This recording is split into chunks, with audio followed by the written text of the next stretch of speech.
BR Ambedkar జోహార్ ఫిర్యాదుల పట్ల నిర్లక్ష్యంగా వ్యవహరిస్తున్న కలెక్టర్ గారు డౌన్ డౌన్. రాష్ట్ర ప్రజలు 2024లో ఒక చంద్రబాబు నాయుడు గారు డైనమిక్ లీడర్ అని నమ్మి ఓట్లేసినారు. ఆ రోజు ఎన్నికల ప్రచారంలో నేను ఎవరైతే అధికారి భూ కబ్జాలకు పాల్పడినా అవినీతికి పాల్పడినా వాళ్ళని వెంటనే చర్యలు తీసుకుంటాను, వాళ్ళని ఇంటికి పంపుతాను చంద్రబాబు నాయుడు డైనమిక్ లీడర్ అని ప్రజలు ఓట్లేసి ఈరోజు డైవర్ట్ ముఖ్యమంత్రి అయినాడు. ఇది సిగ్గు ఇది. ఎందుకంటే వచ్చిన నుండి ఎవడో సోషల్ మీడియాలో పెట్టాడు, వాడు పెట్టాడు, వీడు పెట్టాడని మాత్రమే వాళ్ళని జైలు పంపిస్తున్నాడు. కానీ ఈ రోజు దళిత బ్రతుకుల మీద దాడి చేసిన వాళ్ళ మీద ఎటువంటి చర్యలు తీసుకోలేదు.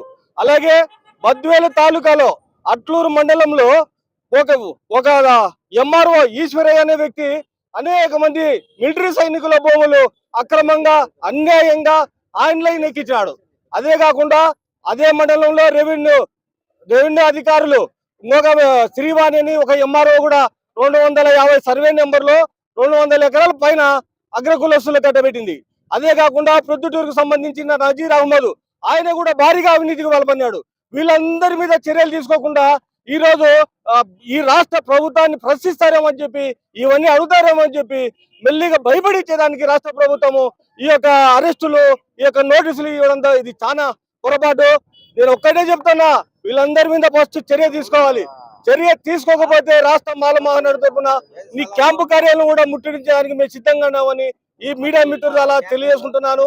ఇదే కాకుండా ఇదే కడప నడిబొడ్డుల జడ్పీ సంబంధించిన రూములు మాకు రిజర్వేషన్ ప్రకారం మాకు వాటా ఉంది.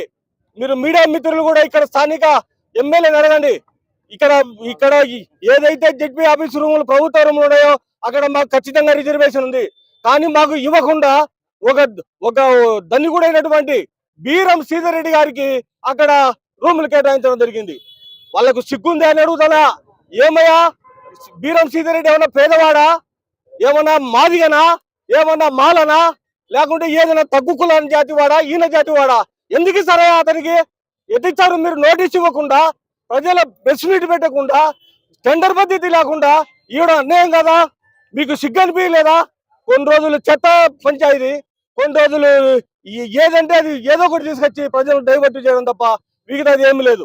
అంటే ఎంత నీచానికి పాల్పడుతుందంటే అంత నీచానికి పాల్పడుతుంది. ఇదే ప్రజల స్పందనలో జిల్లా నలుమూలల నుండి ఛార్జీలు పెట్టుకొని కూలి పోగొట్టుకొని ఏదో న్యాయం జరుగుతుందని వచ్చే ఇక్కడ స్పందన, కలెక్టర్ గారి స్పందన శూన్యం.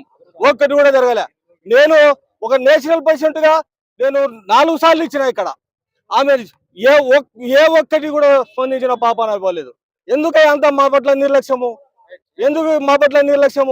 ఇప్పుడే చెప్తున్నా, ఈ ద్వారానే ఈ మాత్రం 2023లో భూ రీసర్వే పేరుతో దోచుకునే భూములన్నీ రద్దు చేయాలా? ఎవరి అయితే లబ్ధిదారు ఉండడో వాళ్లకు పంచేంత వరకు ఈ పోరాటం ఆగదని రాష్ట్ర మాల మహానాడు డిమాండ్ చేస్తూ హెచ్చరిస్తుంది. అదే 24 గంటలు టైం ఇస్తున్నాం ఇక్కడ అధికారులకు. ఈ ఇచ్చిన బీరం శ్రీధర్ రెడ్డికి ఇచ్చిన రూములు రద్దు చేయకపోతే కనీ విని ఎరగని రీతిలో ఆందోళన కార్యక్రమం చేపట్టామని రాష్ట్ర మాల మహానాడు తరఫున హెచ్చరిస్తూ జై భీమ్.